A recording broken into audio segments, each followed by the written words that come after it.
Twelfth के बारे में।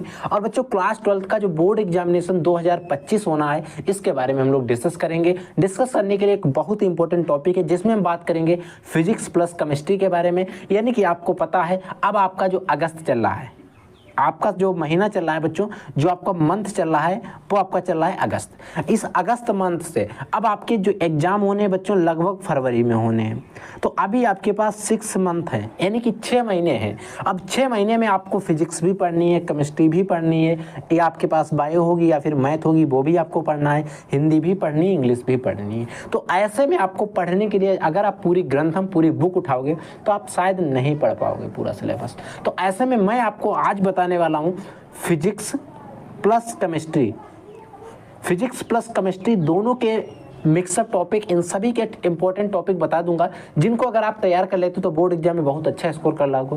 क्योंकि बच्चों आपको पता है कि यूपी बोर्ड के अंदर आपका 70 नंबर का फिजिक्स का थ्योरी का पेपर होता है और 70 नंबर का आपका केमिस्ट्री का होता है। अगर इसमें यहाँ पर हम थ्योरी के नंबर जोड़ दें तो 140 नंबर की थ्योरी होती है प्लस 33 नंबर का दोनों में प्रैक्टिकल होता है। यानी कि इसी में अगर हम 60 और जोड़ देंगे तो आपका 200 नंबर हो जाएगा। तो प्रैक्टिकल नंबर आपके प्रैक्टिकल में होंगे और आपके 140 नंबर जो हैं जिनकी आपको प्रिपरेशन करनी है, इन्हीं के लिए हम आपको आज कुछ टॉपिक बताएंगे। इन टॉपिक को आपको तैयार कर लेना है कब तक, बोर्ड एग्जाम से पहले, ताकि आपको बोर्ड एग्जाम जब आप देने जाएं तो आपको ऐसा ना लगे कि सर हमें यानी कि हमने को टॉपिक जो हैं वो नहीं पढ़े हैं। हर एक टॉपिक पढ़ लेना है कि बोर्ड एग्जाम में क्वेश्चन कहीं से भी आए आप कर सकते हो, वो चाहे न्यूमेरिकल हो चाहे कुछ भी। हम आपको पूरा सिलेबस बताएंगे, पूरे एक एक टॉपिक बताएंगे और आपको जिस भी टॉपिक में डाउट रहता ना तुरंत कमेंट करिए, उसका सोल्यूशन वीडियो पहली बात तो लगभग टॉपिक का चैनल पर अवेलेबल है, जिसका नहीं होगा उसका आपको अवेलेबल करवा दिया जाएगा। ठीक है बच्चों, तो आइए हम सबसे पहले फिजिक्स केमिस्ट्री के जो भी इंपॉर्टेंट टॉपिक हैं वो मैं आपको बता देता हूँ। इन सभी टॉपिक को आपको तैयार कर लेना,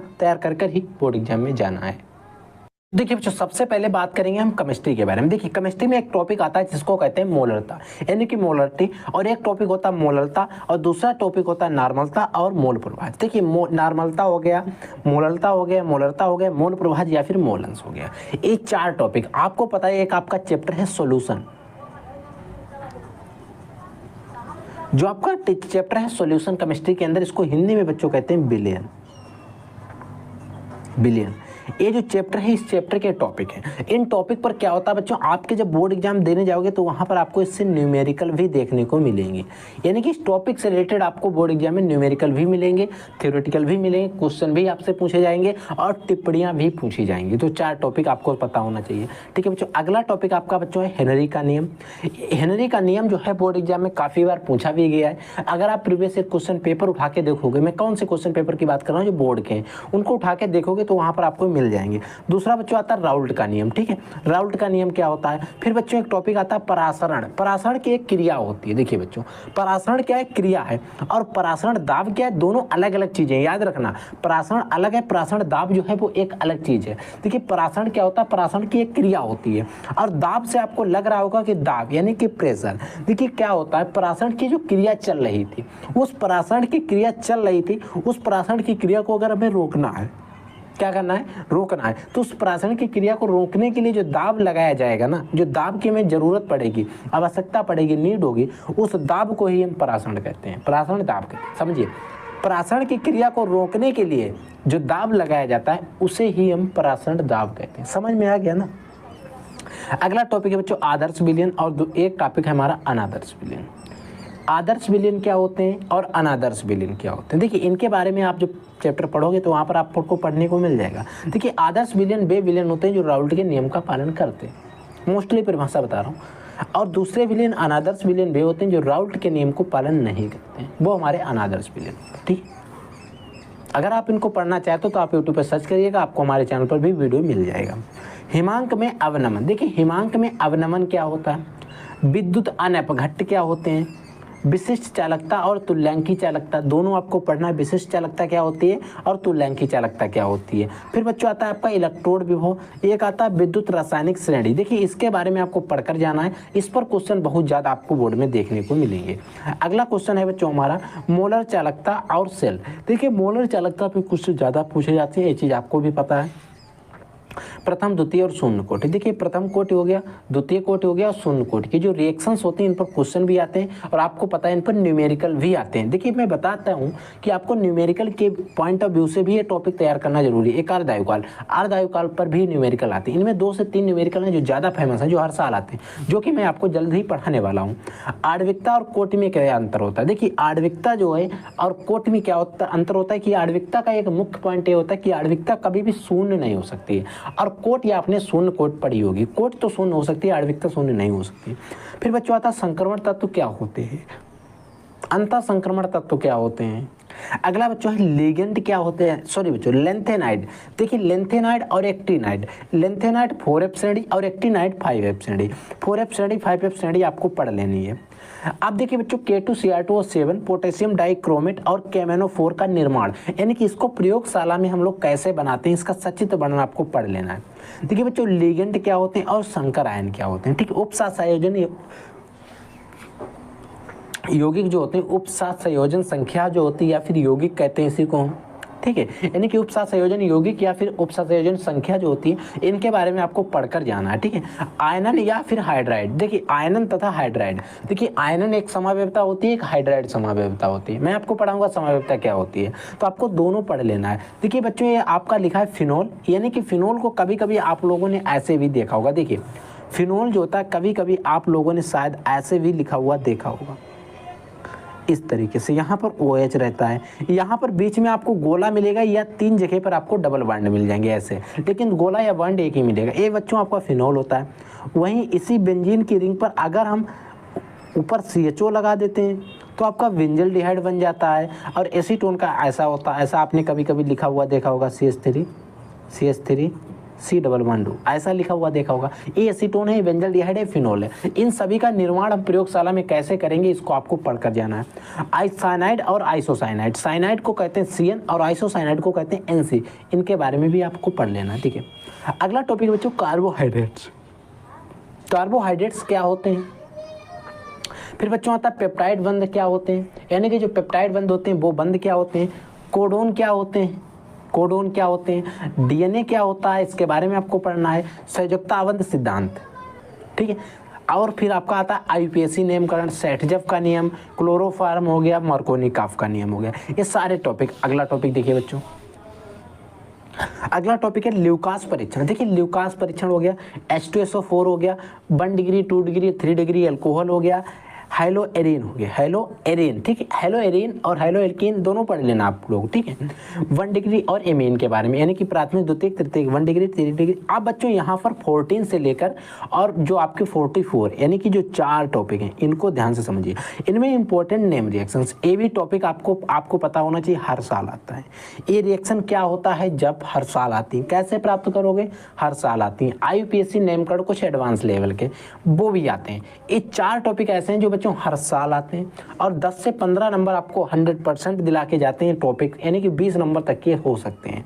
तो इन टॉपिक को तैयार करने के लिए मैं आपको बताऊंगा, इन सभी टॉपिक पर एक एक लेक्चर लेना पड़ेगा, लगभग 1-1 घंटे का हो जाएगा। हम आपको पढ़ा देंगे, कोई प्रॉब्लम नहीं होगी, बस आपको तैयार कर लेना है। और आप जहाँ कहीं से भी पढ़ सकते हैं, इन टॉपिक को तैयार जरूर कर लेना। मैं आपको पढ़ाऊंगा, आप अदर से भी पढ़ सकते हो, कोई प्रॉब्लम नहीं। मेरा मेन उद्देश्य है कि आपको एक टॉपिक तैयार होना चाहिए। समझ में आ गया। तो बच्चों केमिस्ट्री के जो भी केमिस्ट्री के इंपॉर्टेंट टॉपिक थे, इसमें हमने आपको 44 टॉपिक पढ़ा दिए, यानी कि 44 टॉपिक पढ़ा दिए। इन टॉपिक को अगर आप तैयार कर लेते तो बोर्ड एग्जाम में बहुत अच्छा कर लोगे। सॉरी बच्चों, एक टॉपिक अभी और है जिसको हम कहते हैं न्यूमेरिकल। हाँ, इस चीज़ को ध्यान से रखना क्योंकि हम बताते चले हैं, इसीलिए आपको ध्यान नहीं रहा हमको। ठीक है बच्चों, न्यूमेरिकल क्या है, 1 से 2 चैप्टर। एक आपका बिलियन चैप्टर हो गया, ठीक है, और एक आपका चैप्टर हो गया विद्युत रसायन। एक बच्चों आपका टॉपिक हो गया, चैप्टर हो गया रासायनिक बलगतिकी, रासायनिक बलगतिकी। इन 3 चैप्टर के अगर आप न्यूमेरिकल तैयार कर लेते हो तो न्यूमेरिकल आपको यहीं से फंस जाएगा। इन्हीं 3 चैप्टर में न्यूमेरिकल हैं, ज़्यादा न्यूमेरिकल और अदर में है ही नहीं। और इन तीनों चैप्टर से आपको बोर्ड एग्जाम में पूछे भी जाते हैं, हम आपको तैयार करवा देंगे, नो टेंशन। न्यूमेरिकल ऑलरेडी मैं पढ़ा चुका हूँ। यहाँ पर जो भी 4 से 5 टॉपिक हैं, सारे टॉपिक ऐसे हैं जो मैं आपको पढ़ा चुका हूँ। चैनल पर इनके वीडियो ऑलरेडी अपलोडेड हैं, एक दो नहीं, कई वीडियो अपलोडेड हैं। आप वहाँ से भी इनको देख कर तैयार कर लीजिएगा। ठीक है बच्चों, क्योंकि ये टॉपिक जो है आप बोर्ड एग्जाम 2024 है, न्यूमेरिकल तो वही रहेंगे। कुछ न्यूमेरिकल जो 22-23 में आ चुके हैं वो नहीं आएंगे, 24 में कुछ आ चुके हैं वो नहीं आएंगे, 25 में नहीं आएंगे। लेकिन आपको पता है कुछ जो टॉपिक जो होते हैं पुराने भी रिपीट होते हैं। तो अब हम बात कर लेते हैं बच्चों फिजिक्स के बारे में।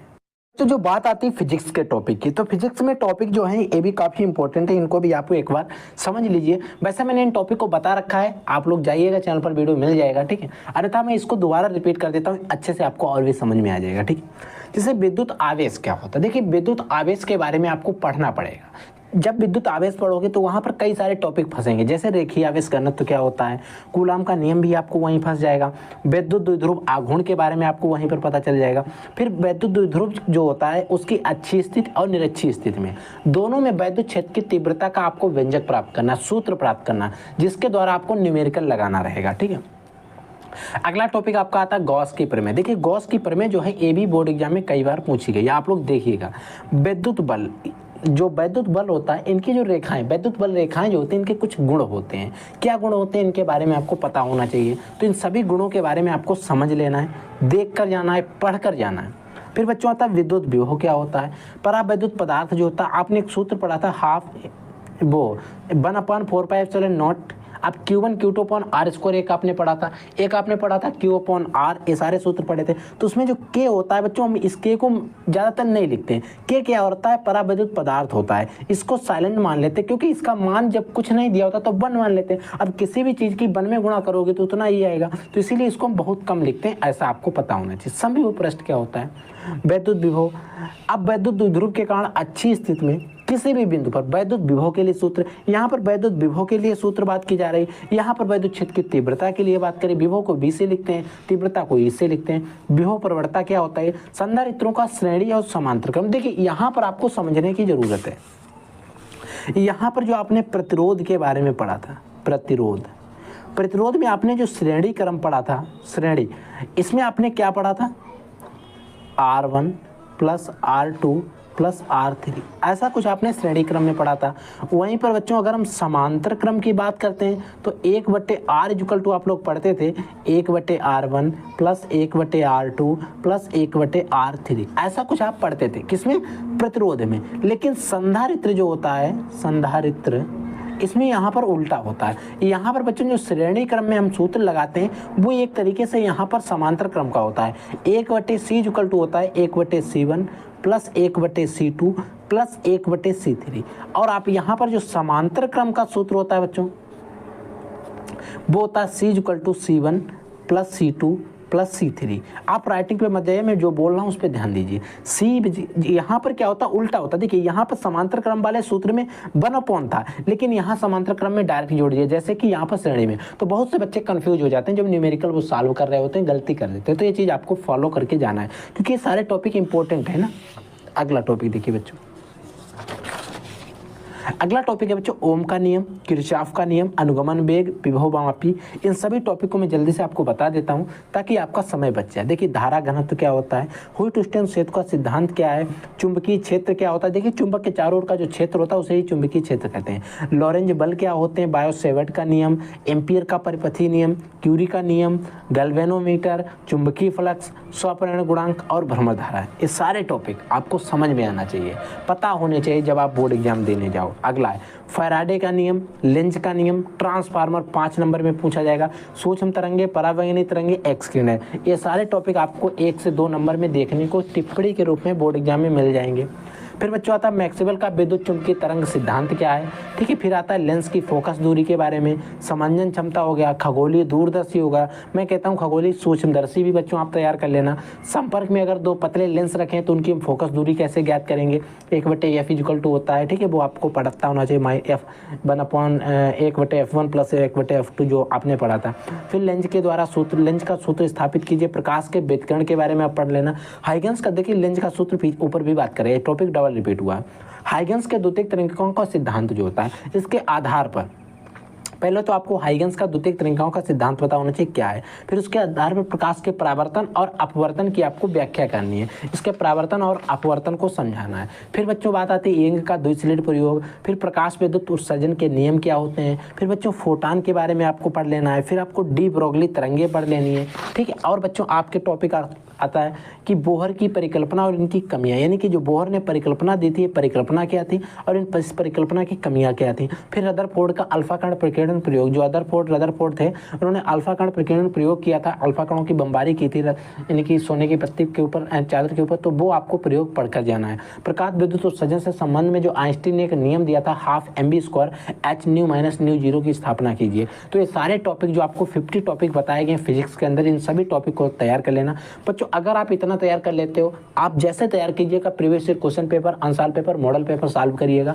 आपको पता चल जाएगा सारा कुछ इसी से फंस रहा है। कोई भी पेपर उठा के देख लेना, आपको फंस जाएगा, लगभग टॉपिक यहीं से फंस जाएंगे। अगर एक दो टॉपिक इधर से उधर से आते हैं तो हम जब सिलेबस कवर करेंगे तो उसमें आपके कवर आप कर देंगे।